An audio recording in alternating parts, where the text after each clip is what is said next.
bueno, no me quiero enrollar en ese tema, prefiero el de la eutanasia, que creo que va más al lío. Entonces, bueno, aquí hay muchas cosas, ¿no? De lo del humor, tal. Bueno.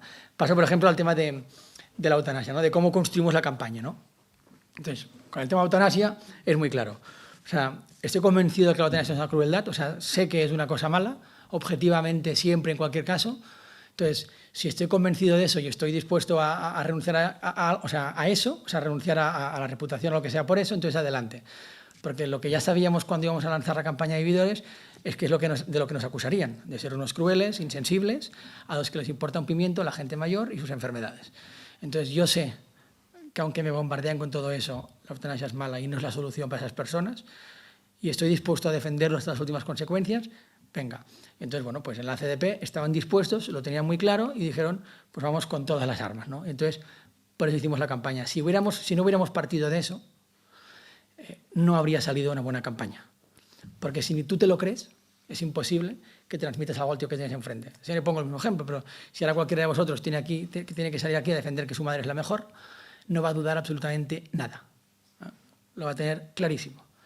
Va a explicar las cosas buenas que tiene su madre, también las cosas malas, y yo creo que precisamente son esas cosas malas las que ponen en valor todas las buenas, ¿no? Porque a pesar de esos defectos que tiene, pues mira esto y lo otro, ¿no?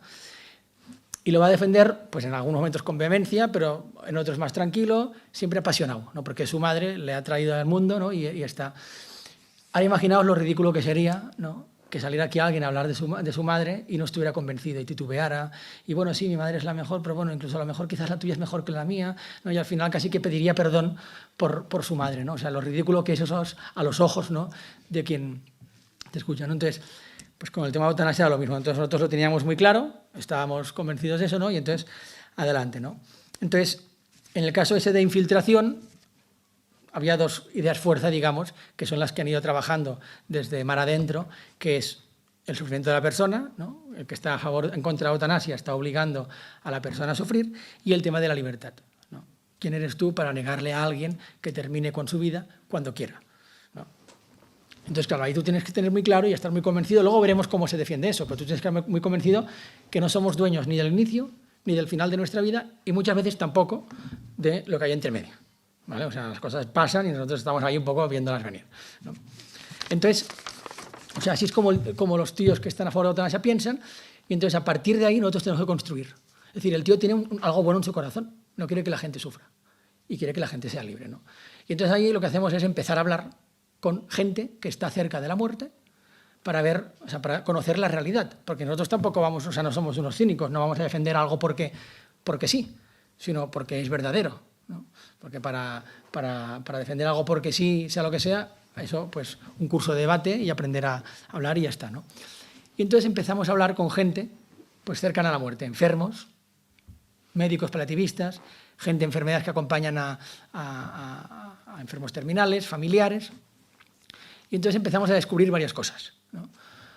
Por ejemplo, una cosa que descubrimos, además eso es una cosa que se repetía con todos los paliativistas con los que hablábamos, es que la gente llegaba a sus clínicas con un cáncer de páncreas, con un tumor no sé cuántos, diciéndoles, doctor, me quiero morir, ¿no? Por favor, ayúdeme a morir. Y entonces él les decía, ¿qué tienes? ¿No? Y le decían, pues mira, tengo un tumor en el cerebro, tengo un cáncer de páncreas y estoy sufriendo muchísimo. ¿Y qué te estás tomando? Pues mira, me estoy tomando una aspirina los lunes, una cultina los miércoles y un chicle de fresa los viernes, ¿no? Y el doctor les decía, vale, normal, ¿no? En esas circunstancias yo también querría morirme. O sea, no estaban recibiendo el tratamiento que tenían que recibir. Y entonces les decía, vale, espérate y te voy a dar el tratamiento que corresponde a la enfermedad que tú tienes. Y entonces te decían todos los doctores que después de 20, 25, 30 años de profesión y de haber pasado por sus manos miles y miles, 25, 30.000 pacientes, había un caso concreto de un tío de Canarias que era pionero en cuidados paliativos en España, que después de 30 años, 25.000 pacientes, 2 demandas persistentes de eutanasia. Es decir, la gente no se quiere morir, ¿no? La gente lo que quiere es que la cuiden. La gente lo que quiere es que la curen, ¿no?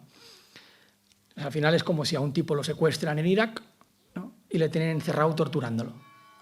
Y un día te cortan una uña, otro día te pinchan no sé cuántos, otro día te disparan en la rodilla. Habrá un momento que dirás, por favor, matadme. Pero tú no quieres que te maten, tú quieres que dejen de torturarte, ¿no? Y claro, de repente decimos, coño, ¿y entonces qué es lo cruel? ¿No? Y dices, joder, o sea, la eutanasia siempre es cruel, pero en la España actual, si cabe, todavía es más cruel. En España tenemos a 100 y pico mil enfermos terminales, 140 y algo mil, y la mitad no reciben cuidados paliativos, los que necesitan. Es decir, tenemos a 70.000 personas viviendo un infierno, sufriendo torturas, y a esas personas, antes de haberles propuesto una solución para curarlas, les estamos diciendo, ¿quieres que te dispare un tiro en la sien? Y evidentemente la gente lo que va a decir es, sí, por favor, dispáramelo porque ya no puedo seguir sufriendo. Entonces, claro, la crueldad ya ahí le has dado la vuelta. Es decir, yo tampoco quiero ser un cruel, pero la crueldad justamente, ¿qué es? Pues la crueldad es esa, ¿no? O sea, un tipo que está sufriendo, ofrecerle un tiro en la sien en vez de ayudarle a que deje de sufrir, ¿no? Y entonces, claro, y eso también se liga con el tema de la libertad. O sea, ¿qué libertad hay allí, no? O sea, yo si pido a un tío del Daesh que me pegue un tiro, no es fruto de mi libertad, ¿no? O sea, es fruto del infierno que estoy viviendo con el que quiero terminar ya, ¿no? Entonces, digamos que allí ya tienes como ligado el cómo le das la vuelta a eso, y entonces lo que tienes que hacer es estructurar. Nosotros, por ejemplo, en Vividores hicimos varias acciones, ¿no? Hicimos la acción que tú decías en Paseo de La Habana con una lona gigante, ¿no? Que lo que planteábamos es que que no había habido debate, ¿no? Que se planteaba aprobar una ley de eutanasia sin que hubiese habido ningún debate, ¿no? Que tampoco es que tenga que haber mucho debate, o sea, las cosas están claras, pero bueno, no había habido un debate público sobre el tema, ¿no? Entonces hicimos varias acciones, luego repartimos unas dosis letales, ¿no? Para que era una dosis letal para que tu abuelo deje de sufrir, ¿no? Entonces repartías un potecito, ¿no? a los jóvenes. Había como varias acciones.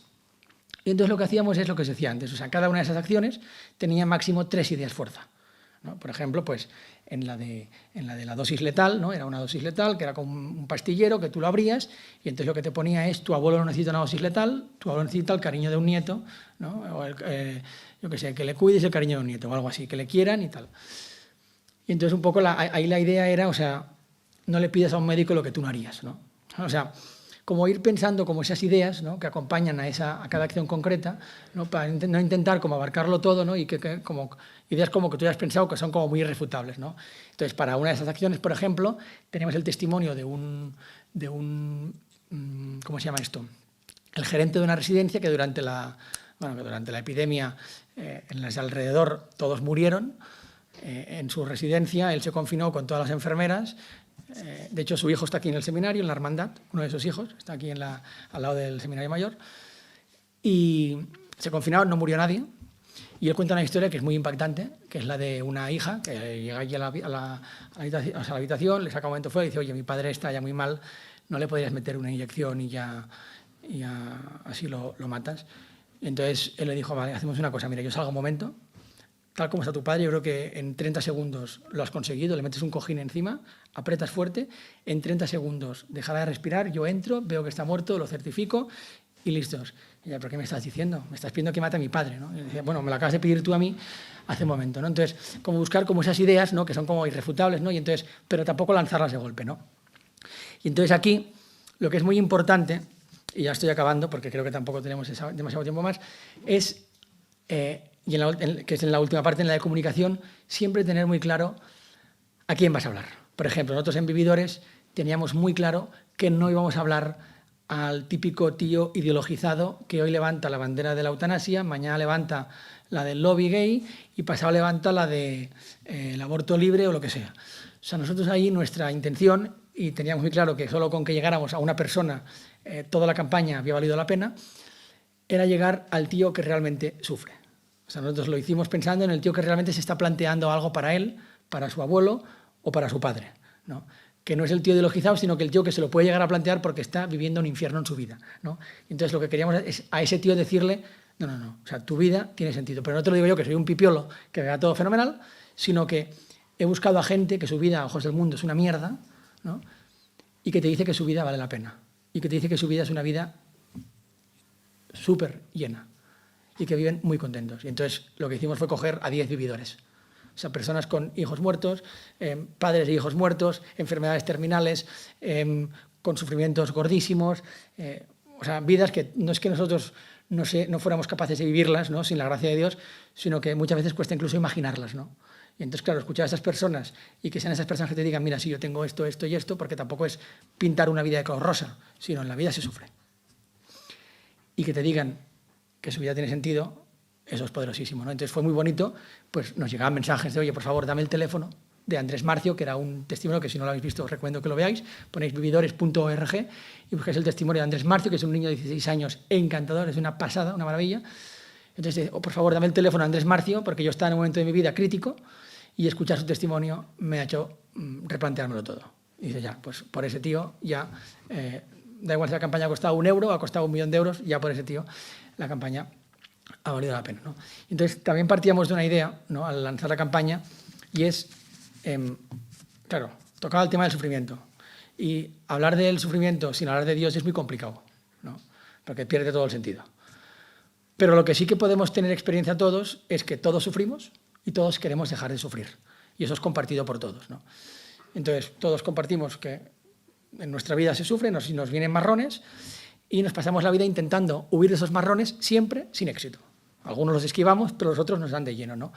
Y entonces un poco el mensaje también era, todo el mundo sufre, te vas a pasar la vida intentando no sufrir, hay sufrimientos evitables, pero hay muchos que son inevitables. Entonces, lo mejor es empezar a ver, o sea, qué sentido tiene el sufrimiento, porque lo vas a tener toda la vida, ¿no? Y vamos a construir a partir de ahí, dando por sentado, ¿no?, que se sufre, ¿no?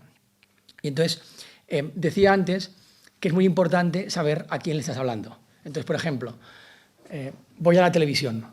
Si yo voy a la televisión, tengo que tener muy claro que yo no voy a hacer ningún debate con el presentador, ¿no? Yo voy a la televisión a hablar de eutanasia, ¿no? Y yo tengo muy claro que, pues, una idea fuerte que yo quiero soltar es lo de los cuidados paliativos, ¿no? Que la crueldad es a 70.000 personas que están sufriendo la tortura que se les ofrezca un jeringazo en vez de cuidarlas. O quiero soltar que les estamos pidiendo a los médicos lo que nosotros no nos atrevemos a hacer. Y luego quiero soltar que el sufrimiento es inevitable. Entonces, que podemos hacer un montón de medidas para intentar evitar el sufrimiento, pero que siempre vamos a sufrir. O sea, que es una huida hacia adelante. Entonces, yo quiero soltar esas 3 cosas. Pero yo me iré a la televisión y entonces el presentador pues me dirá, claro, pero mira el caso de esta persona, que no sé cuántos, lo típico caso, ¿no?, de la han violado o yo qué sé, pues tiene una enfermedad, que no sé qué, no sé cuántos. Entonces, yo tengo que ser ahí muy inteligente de saber reconducir el debate para llevarlo donde a mí me interesa y no donde a él le interesa, porque yo no voy a la tele a debatir ni con el tío que tengo enfrente ni con el entrevistador. O sea, yo voy a la tele a hablar a los 3 millones de personas que están al otro lado, que son los que realmente, o sea, que tienen el corazón un poco más abierto. El tío que tengo enfrente no va a cambiar de opinión, o sea, va a hacer su papel. Yo voy a hablar a los 3 millones que no veo. Entonces, yo tengo 3 ideas que sé que merecen la pena y que pueden llegar al corazón de algunas personas.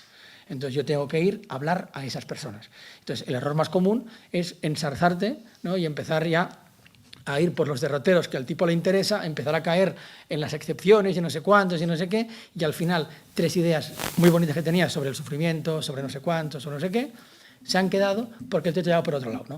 Entonces es muy importante eso, ¿no? Y eso pasa, por ejemplo, en la televisión, pues eso, ¿no? Tengo que saber a quién hablo y a lo mejor tengo que ir con 3 ideas. Pero si hago una entrevista en prensa, tengo que colocar solo 2 ideas, porque si ya coloco 3 ideas, ya el tío se marea. En radio, no sé cuánto. O sea, que tengo que tener muy presente siempre eso, porque si no, siempre, ¿no? Y luego otra cosa, y es, me dice que hay 2 minutos y preguntas, genial. Ahí muy discreto, pero todos lo habéis visto. Y luego, ves, me he despistado. Ah, no, sí, y otra cosa, y es que, o sea, no hay que perder las formas, ¿vale? Y eso no quiere decir que tengamos que ser de tan buenos tontos. Es decir, no quiere decir que tengamos, pues sí, estoy de acuerdo, respeto tu opinión. No. O sea, hay opiniones que no son respetables, hay opiniones que hay que ir a destruirlas porque son tóxicas, pero hay que respetar siempre al tío que tengo enfrente, siempre, ¿no? Y hay que ser amable con él, pero no impostado, sino amable de verdad. O sea, que el tío ese me tiene que caer bien, ¿no? Porque muchas veces la gente tampoco se queda con lo que se dice en el debate, que también, sino con lo que uno, o sea, con lo que uno le hace sentir, ¿no? Y entonces podemos estar muy en lo cierto, ¿no? Podemos haberlo hecho muy bien, pero de tan mal educados, de ir siempre a como querer tener la razón y respondiendo todos no sé cuántos tal, al final se queda como una sensación que objetivamente tú preguntarías, ¿no? Y el debate está perdido. O sea, por ejemplo, no sé si conocéis Elisa Ben y Cristina Fallarás, que son como 2 tertulianas muy famosas que aparecen en televisión. A veces pueden tener razón, pero es imposible que nunca ganen ningún debate. Es imposible que ganen un debate porque cuando uno va a la agresiva, o sea, y eso no quiere decir que no haya que ser vehemente. Si estamos hablando de vidas humanas, hay que cabrearse. Y si estamos hablando de niños y hay que pegar un puño en la mesa, se pega un puño en la mesa. Pero yo puedo pegar un puño en la mesa y no te lo estoy pegando a ti. y luego te hago una broma y luego te sonrío. Y el problema es eso, que a lo mejor nos puede chocar, como es compatible pegar un puño en la mesa, a veces enfadarse, ser vehemente con ser bueno con el otro y con ser caritativo y con acoger, y nos puede como generar dudas, porque tenemos como muy entremezclado lo que una persona es con lo que la persona piensa, ¿no? Y entonces como que hemos normalizado que se pueda odiar a gente por lo que piensa, ¿no? Entonces los cristianos debemos huir de eso, ¿no? O sea, tenemos que ser capaces de odiar al tipo que piensa diferente, al tipo que piensa tóxico, al tipo que piensa mal. O sea, tenemos que ser capaces de amarle, ¿no? Y esa es una gran libertad que tenemos nosotros. Y tenemos, o sea, hay una frase que el otro día me dijeron que era San José María, pero la verdad es que no sé de quién es, que decía: la Iglesia es transigente, bueno, primero, la Iglesia es intransigente con las ideas porque cree, pero transigente con las personas porque ama. El mundo es transigente con las ideas porque no cree, e intransigente con las personas porque no ama, ¿no? Entonces tenemos que tener esa libertad de poder decir: oye, lo que tú piensas es una mierda, pero vamos a tomarnos una cerveza y la hablamos tranquilamente, ¿no? O sea, y eso, cuando encuentras a alguien con esa libertad, es arrollador. Y hay un ejemplo que yo creo que cumple todo lo que os he contado hoy, que desgraciadamente ya está muerto porque los hombres nos morimos, ¿no? Aunque el Señor nos lo aguantó muchos años, que es el padre Loring. No sé si lo tenéis ubicado al padre Loring. El padre Loring era un genio. O sea, era un tipo capaz de defender lo que el mundo considera más aberrante, ¿no? Lo que el mundo moderno considera más aterrador, ¿no? Cosas que no entran en la cabeza de la gente, ¿no? Que son verdaderas, pero que en la cabeza de la gente no entran. Y tenía el cariño, iba a la televisión y tenía el cariño de la presentadora. Y tenía el cariño del público, porque era un tío auténtico. Era un tío capaz de decirte: esto es así y estás equivocado, pero te lo decía enfadado si hacía falta, pero era un tío cariñoso, y luego te hacía una broma, y luego se reía contigo, y luego te hacía reír. Era un tío natural, o sea, era un tío que vivía enamorado del Señor, o sea, tenía fuego dentro, ¿no? O sea, tenía el corazón, le desbordaba, ¿no? En amor.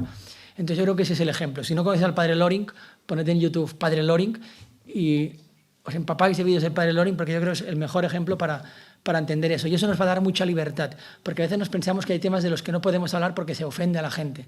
Y no es verdad eso. No es verdad. O sea, si la verdad ofende, no es culpa nuestra.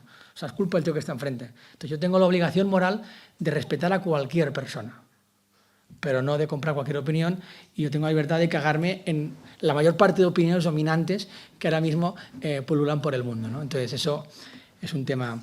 Y ya está, yo creo que ya está. O sea que eso, el resumen de todo es que pongáis padre Loring en YouTube y os veáis sus vídeos, porque son la leche, de verdad. O sea, y además no era un tío que experto en comunicación, sino que o sea, yo creo que tenía lo primero, y lo primero que era la convicción, y eso le iluminó todo lo demás. O sea, era un tío que vivía enamorado del Señor. Enamorado, y le daba igual si estaba en Antena 3 o si estaba en EWTN. O sea, si estaba en Antena 3, en Espejo Público, o sea, y eso, una última cosa, y con eso ya me callo. O sea, claro, para él el Señor era alguien concreto. Él estaba enamorado del Señor, ¿no? Entonces, claro, aquí lo raro es que para nosotros es como si nos avergonzáramos de nuestra madre. O sea, nosotros vamos al espacio público y nos da vergüenza decir que nuestra madre es la mejor, ¿no? Y entonces, claro, ¿quién se va a enamorar de Cristo si quienes en teoría son sus discípulos se avergüenzan de su maestro, ¿no? O sea, si tienen vergüenza de decir que son católicos. Yo me acuerdo del primer viaje a Oriente Medio, en Líbano, que a un cristiano le dije: mira, he venido aquí porque os están persiguiendo. Yo al principio no me lo creía, porque digo, ¿quién coño estará dispuesto a morir por Cristo en pleno siglo XXI? Entonces luego veo que es verdad y digo: yo tengo que ir allí, porque yo soy un pringao que me avergüenza de decir que soy católico y aquí hay gente muriendo por Cristo. Tengo que ir allí, coger sus testimonios y que la gente de donde yo vengo los conozca, ¿no? Entonces, pues le digo a un tío, a un padre de familia esto, ¿no? Que estoy aquí porque de donde yo vengo la gente se avergüenza, y yo creo que vuestro testimonio nos puede hacer muchísimo bien. Y el tío se cabreó muchísimo. Se enfadó y le dije: a ver, tampoco te pases conmigo, tío, que encima que me sincero. Y el tío estaba muy cabreado.